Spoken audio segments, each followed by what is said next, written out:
Many years ago, I was asked a very interesting question.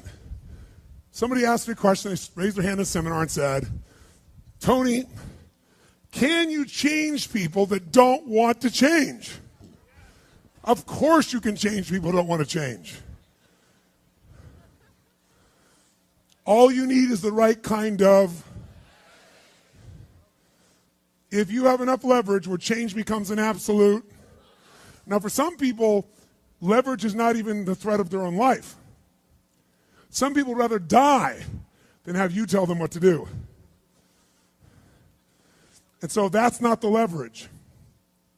The leverage for them might be something for their children. Leverage for them might be spiritual growth. All of us have a leverage point. If you find the leverage, not the leverage you make someone do it, the leverage that will make them make themselves do it. We all have some place that will get us to follow through. Now, if you get enough leverage and if you interrupt the pattern enough, how many of you ever had a pattern when you were a kid and you had like some obnoxious uncle or something and you were trying to be upset and they'd come like rub your damn head or some dish, make you crazy, and you couldn't stay upset because they kept doing this to you? How many had this happen? Say aye. If you have enough leverage and you break someone's pattern enough times, a new pattern will show up. If you're conscious, you can create the new pattern. So the answer is yes. Now then the question would be, Tony, if all it takes is leverage, then why don't most people change? And I had a lot of answers for that, but that night, I'm a night person. That night, I'm wired up after a seminar. It's like 2 o'clock in the morning. It was December. And so I flip on the television in the back for some white noise, looking for CNN, and I come across the old Christmas classic, this Christmas Carol, right? A Dickens classic. And I see it in black and white, and I start watching the movie, and I'm remembering it from being a kid. And as I'm watching this thing, I see this man named Scrooge who clearly doesn't want to change. In fact, he's certain he doesn't need to change because what's happened is his life went through a lot of pain. And when he got pain, he looked for the source of that pain, and he said it was being close to people. So we decided is people equals pain. Remember the red squares we talked about? So now he wants to avoid people, and he's mean to people. Now, he's also very wealthy financially. He makes up this belief that because I'm mean and tough with people, I'm rich. The truth is he's financially rich. If you watch the movie, you read the story, when everybody else is gone, who's still working? He is. He's hardworking, he's thrifty, he's smart, he's intelligent, but he thinks he's rich because he's mean. So he doesn't want to lose being rich. He doesn't want to lose not being hurt. So he has a belief. Be mean to people and everything works out, even though he's miserable. Can we have beliefs that make no sense and yet still believe them, yes or no? Sure, we just get wired. So I'm watching this guy. Now, the only way people change is if they associate either enough what? Pain, so they have to change, or they associate changing will equal enough what? And ideally, if you get both, you'll change. If you get, every moment I do this, the pain's getting more and more intense, there's a point where you must change. And if you get, if I change, I get all this pleasure, you're going to want to change. How many follow? But what equals pain and what equals pleasure is what you associate in your nervous system. So what happens is, the only way you create change is changing what you link pain and what you link pleasure to in your nervous system, not just in your head, in your gut. That's what controls you. Lots of times in your head, you know what you should do, but your gut takes over. Your fear or your greed or your desire or your comfort or whatever. Who knows what I'm talking about here? Say aye. But watch this. How many of you used to have a favorite dessert or a food or a form of alcohol that you really, really, really loved? And then one night you had an experience like never before, where something happened, where this food or this drink or this alcohol that you love so much, it went down, but it kept coming back up at a level of intensity and with enough aroma and pain and association that to this day, it takes no willpower just to think of that alcohol or think of the smell of that food or look at it makes you appalled, makes you repelled. Who's had an experience like this in your life? Say aye. Tell me what that change was. Was that a change in willpower? No. All that happened is your brain changed what it used to link pleasure to, it now links pain to.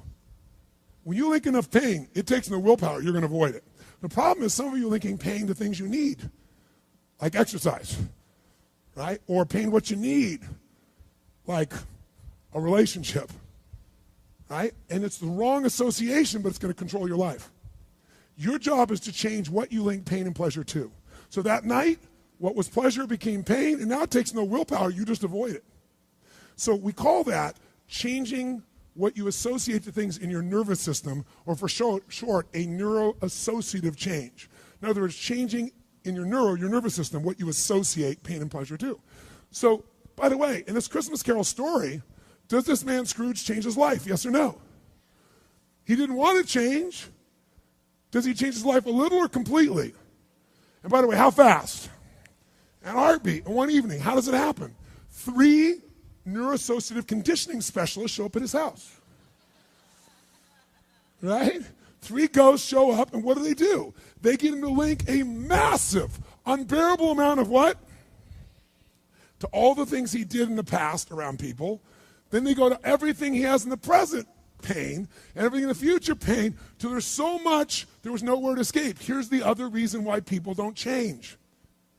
Because right now, my relationship's in pain. But it was good in the past. So you escape having to change by remembering a good time.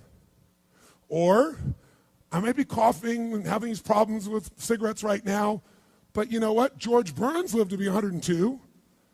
He smoked cigars, by the way, and he's 1 out of 10 billion people that pulled that off.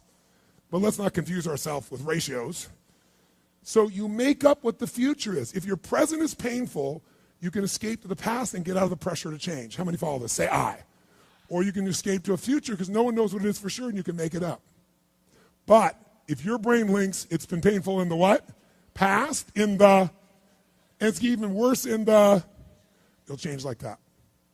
Who here has ever stayed in a relationship that you knew was not right for you? It wasn't right for you, it wasn't right for them. Who has ever stayed in a relationship way too long? Who's done this before? Raise your hand. Say I. It wasn't good for you, it wasn't good for them, yet you stayed. Why? Why? Because even though it's painful in the present, what'd you do? You said, it'll get better over there in the future. Who finally changed? Who here finally changed that? Say I. How'd you do it? Your brain went, it's painful now, it was painful in the past, it's going to be worse in the future, that's it. That's what I call a Dickens pattern. When you lock in pain in all those places, there's no place to escape, so you change. It's like if you put a wall here, and a wall here, and we close them in on you, amazingly, you'll move forward. That's what we're talking about, giving yourself leverage on yourself that way, not having someone else do it to you, you do it to yourself. That's when you got the power again. How many get it? Say I. This could be the greatest time you ever live if you control what you focus on, if you find a more empowering meaning, and if you decide to model the actions of those who succeeded before you. It can be the best financial time, the best emotional time, the best spiritual time of your life, but you better take control of your state. And if you think you're going to do it just by today, you're wrong. You're going to need to get yourself some rituals. Right now, every one of you in this room is controlled by your rituals. I don't just mean this one. I mean every morning you get up. I know your body. I can look at your body right now, and I can guess your rituals. Some of you, your rituals to work out 5 times a week, I can see it clearly. 4 to 6 times a week, it's obvious. Because you couldn't look like that if you didn't do that. Some form of workout. I don't care if it's walking, lifting, whatever. Some of you, it's obvious that lifting weights is part of it. You can see by that man's muscles. I know what his rituals are. Because your life comes from your rituals. If you don't develop the ritual, you're kidding yourself. How many agree with me on this? Raise your hand, say I. And there are rituals that put you in state, and there are rituals that take you out of state. You have rituals in your relationship. You have rituals with your body. You have rituals around your finances. And the rituals that worked in the reaping time of fall in the markets and in business and in real estate, those rituals won't work now. If you do the right thing at the wrong time, you get pain. I'll say that again. If you do the right, you go, but Tony, I'm doing the right thing, but I'm not being rewarded. If you do the right thing at the wrong time, you don't get rewarded, you get pain. So you better do the right thing at the right time, and to do that, you better know what season you're in, and to do that, you better learn how to change your state. how to take control of your own conditioning. That's what I live for. Does this make sense to you? Yes or no? Come on, guys. Yes or no? So now it's time to train yourself to do that. I'll show you how fast it can change. Try this just for a second. I want to show you what you can do with just focus. Try this for a moment. I'm going to give you a test. Sit up in your chair with some energy. Make sure your buddy next to you is in a strong state. If otherwise, adjust their state. Come on, change their physiology, whatever they got to do. See if they're ticklish. That might help. Now do this. I want you to look around this room right now and find everything in this room that you can find that is brown as fast as you can. Look for brown, look for brown, look for brown, look for brown. Look around you, look for brown, look for brown, look for brown. Okay, close your eyes. I'm going to give you a test. With your eyes closed now, shout out loud everything you saw that was red. If you see a lot more brown right now than red, say yes. Open your eyes. Look for red now. I want you to really look for red. Look for red, look for red, look for red. Anything you can find that's red, look for red. All around you, look for red. Raise your hand if you found more red this time and say I. Why did you find more red this time? Because seek and you shall. That's right. Whatever you focus on, you're going to find it. In fact, let me tell you something. You'll even find it when it's not there. How many saw burgundy, called it red, just so you could have more things you counted? Raise your hand. Say, aye, come on. See, whatever you're looking for, you're going to find. So if you want to change your life, my friends, you've got to change your physiology and you've got to change your focus. By the way, how fast can you change that stuff? How fast, my friends? How fast? How fast? Come on. In a heartbeat, once you rechange your conditioning. That's all you got to do. And you can do it fast. You can do it with a question or two. Try this right now. Answer this question in your mind and be honest. What in your life today, if you wanted to be, could you feel proud about right now? If you wanted to feel proud, if you didn't feel like, I shouldn't be proud, if you wanted to feel proud, what could you be proud of in your life today? Your children, your health, your body. Is there a problem you faced? Instead of running from it, you finally stepped up and handled it? What could you feel proud of in your life today if you wanted to feel proud? How many can think of something? And when you think about this thing you're proud of, what about that makes you feel proud? What do you focus on that makes you feel proud? How do you breathe when you really start to feel proud? What's the kind of look on your face that starts to happen when you let yourself feel proud? Yeah. How's that feel?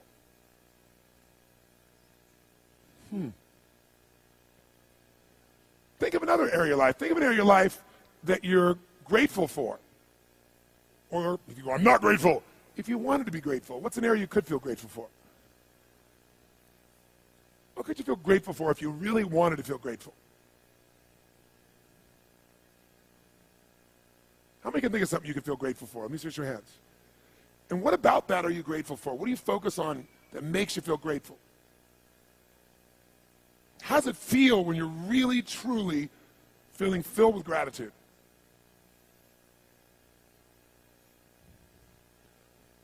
Here's one. If you wanted to be excited about your life right now, and you were willing to be excited, you're willing to buck everybody else's trend, what could you feel excited about in your life if you wanted to feel excited? What could you get excited about if you really focused on it and you really took it in? And you weren't in a negative place. What could you get excited about if you wanted to be excited in your life? What could you get excited about?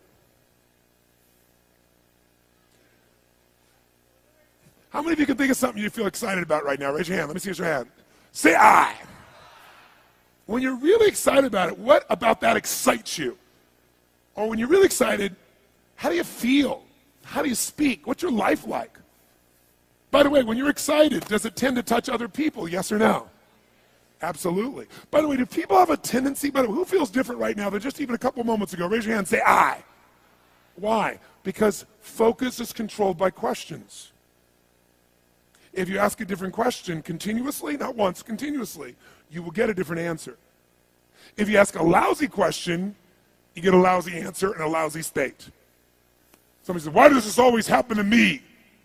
It doesn't always happen to you, but the brain's like a computer. Ask it a question, it'll have to come up with an answer because you deserve it, you idiot. Someone will say, how come I can never lose weight? You can lose weight, but if you keep saying, how come I can never lose weight, the brain's got to come with an answer. It goes, you're a pig. Lousy questions create what? Lousy answers. Ask a better question, get a better answer. Now, here's what I want you to get. I want you to get that you can change your state. How fast, guys? How fast? How fast? And if you get the habit of doing it, you'll have a different life.